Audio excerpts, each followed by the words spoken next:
Is it in focus and all that? Yeah. I think so. Yeah? Yep. Hey guys, what's up? It's Hannah and Silvia. You asked me some questions. Now Sylvia's going to ask me the questions that you asked me and I'm going to answer them. First question, BJ Bradley. BJ Bradley, what's up? What was it like working with Leo? One of the best covers I've had. Which I assume is referring to... Toto. It was great fun working with Leo. He's got a really slick process and he's really super chilled and he's a really cool guy. Do you guys want to do this? Like, yeah, sure, okay. It was a lot of fun doing the video and never knew I could sing metal. So there we go. Brilliant. Hannah, hi. Hi. So where can I hear your jams? Hatton Manor and... Ooh, yeah, okay, so Hatton Manor, you can hear our first EP that we released a few years ago. That's on Spotify and interwebs, iTunes, blah blah. So go check that out. We are working on some new material that's I'm not allowed to say very much about. I've also recently joined another band called Bledig, which I am totally loving. It's a little more on the kind of experimental, jazzy, improv route. Thanks for the question. The Sad Clown asks, what is your favourite instrument? Oh yeah, singing, for sure. Being able to sing. I mean, it's my favourite and my least favourite. Blessing and a curse. Learning piano and being able to play a bit of piano has enabled me to write songs and to do cover videos and to jam along occasionally with band. But being able to sing is like a new level for me of expression and there's no middleman. It's just like what I'm feeling is the instrument. So yeah, super happy about it. What are your favourite genres of music? I think that changes over time, but I think stuff that I have always liked and continue to like now, I guess like soul, jazz, blues, good pop. I don't know how to say that without getting political about pop. Country sometimes, bit of country music, folk. Bit of math, metal. Yeah, actually sometimes though, like a little bit of math and a bit of kind of progressive stuff. If I can understand it, if my understanding is enough that I can appreciate the music, then I love all kinds of different music, but sometimes some of it's totally over my head where it's so technical, and sometimes it's totally over my head stylistically where it just it gives me feelings that I don't want to feel. So yeah.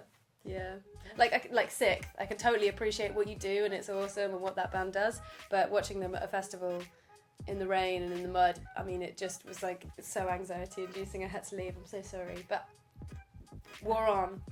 If you had to choose one singer to perform with, who would it be? Okay.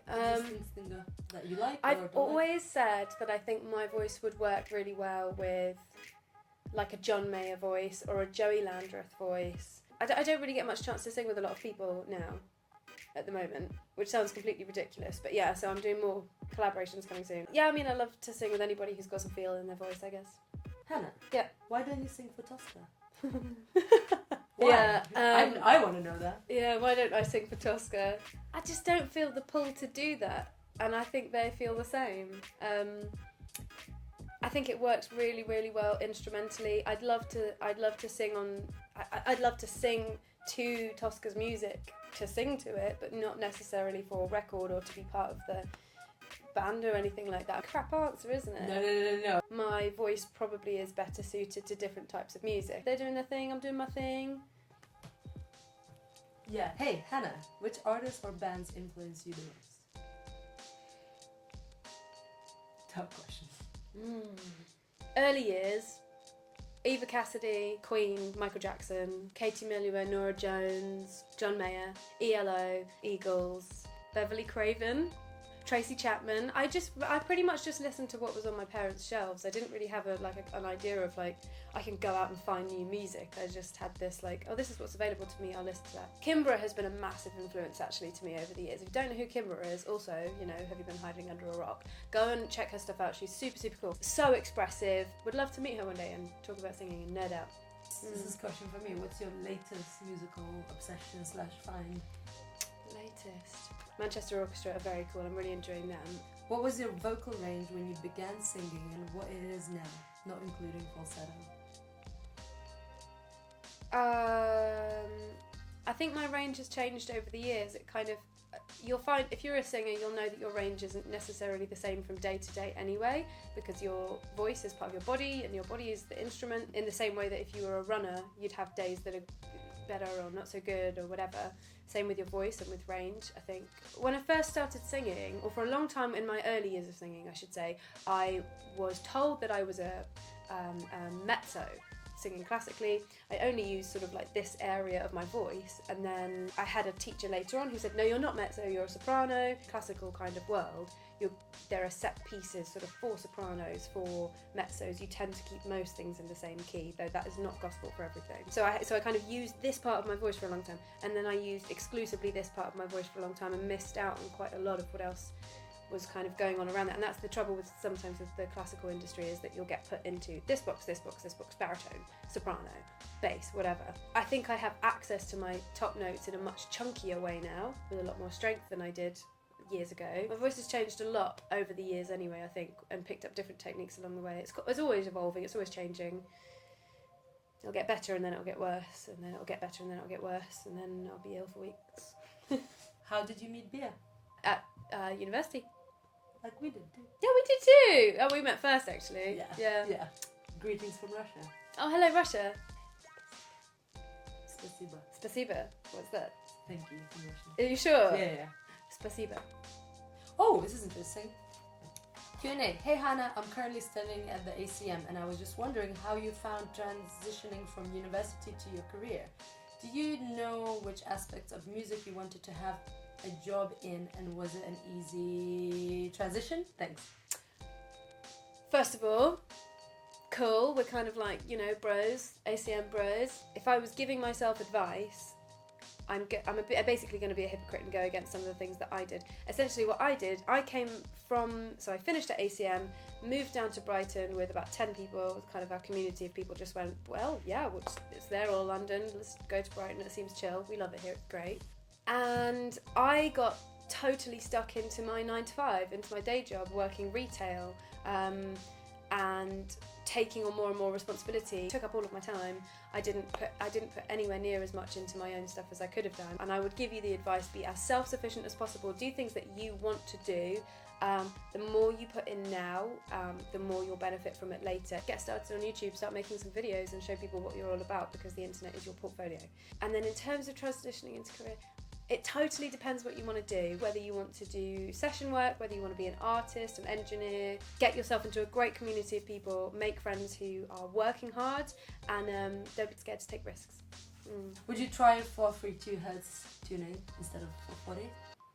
Yes, actually. We did that with Hatton Manor for a while. It was the only kind of musical project I had going on at the time. So everything I was doing, everything I was singing was Hatton Manor. And it was always in 432. Matt tuned his guitar to 432. Your body picks up the frequencies more, or you feel it more, or I don't know, whatever it is. Like I do buy into that a bit, but practically it wasn't great. So I had to almost sort of retune my voice and my pitching to 432. And then when it came to doing anything in 440, the songs I'd written in 432 as well, just that 8 hertz of difference, as ridiculous as it sounds, made all the difference. I found myself being pitchy, reaching for those higher notes with a little bit more kind of I'm pushing it a little bit here, because I'd written to 432 to kind of what I felt was the ceiling of my range and my voice at the time. While I was singing everything in 432, if I then went on to sing anything else, I was like, why do I sound pitchy? Why do I sound flat in everything I do? Interesting. Yeah, so we've gone back to 440 because it's more practical. We also have a bassist and a drummer now, and everybody can just tune to 440. Move everything along like that. I have a little question. How do you tune to 432? What kind of tuning mechanism do you use, or whatever? Right, standard tuning is 440 hertz is like what's normal now. So you would use, if you're using a tuner, or if you're some tuners don't do it, you can just set whether you want. If you look on your tuner, you'll probably see it says somewhere like 440 hertz, and you can adjust that to whatever frequency you want to tune to. Basically. Cool. Thanks. Yeah. Can you sing Hallelujah? But you don't really care for music, do ya? The fourth, the fifth, the minor fall, and the major lift. The barefoot king composing hallelujah. Hallelujah. Hallelujah. Hallelujah. I have no idea what that. Cool. Okay. Too much caffeine. I love you. That's the question. Oh, the question. Yeah. Love you. Exclamation mark. I love you. Love you. Love you. I love you. I love you. Okay. Question: what inspired the nose ring and why the left side? Well, I've heard that if it's on the left side, you become wiser. It's like, what? What? I've been talking about it for a long time, and Bea was like, hey, let's go to London. And I was like, yeah, cool. We went to Camden, and there's like loads and loads of piercing shops in Camden. And we just walked into a place, and Bea was like, well, you wanted to get it done. Yeah, okay. But he wasn't allowed to come into the room with me, so no, you're not allowed to come downstairs. So I went down on my own. A giant man wearing a like an army camo suit thing, and he was slightly intimidating, but he was very nice. He's very polite and lovely, as far as I could understand. And he drew it on, and I didn't like it, so I rubbed it off and stuck it. And yeah, I don't know. Just I like the left side of my face better. I think some of you have told me that as well. So cheers. How long were you thinking about getting it done? Oh, a couple of years, I guess. Oh, I don't know. Yeah. Are you a boy or a girl? Oh, yeah, I get this all the time. How can I learn more? Would you subscribe to Patreon, or do you already? Do you have a Patreon? Yeah, no, I don't have a Patreon yet. Maybe in the future, and I really appreciate that you're looking to support. There are people looking to support me. Really nice. That's really, really nice, and totally weird to me. So thank you very much. What would you like from Hannah from her Patreon? That's what I want to know. Yeah. I'm asking you to let us know. Yeah. Yeah, let us know. Yeah, what kind of perks do you want? Like, if you want Patreon, like, what do you want to see then? Yeah. Apparently you are a fox? I thought you're human. Okay. Yeah, I mean, other people have called me Shrew. What is true? Like a little tiny... It's like a mad rodent with like a long... Yeah, I've been called that too. Yeah. Have you?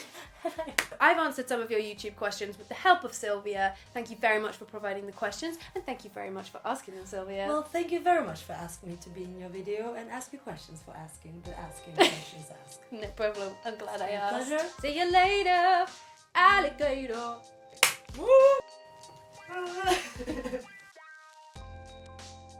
I know that there are some elves around Christmas time. You know why would they ask that? Yeah. It's really weird. Yeah. Will they be back? Why do you mean? You'd have to ask them. Yeah, ask them. What the hell?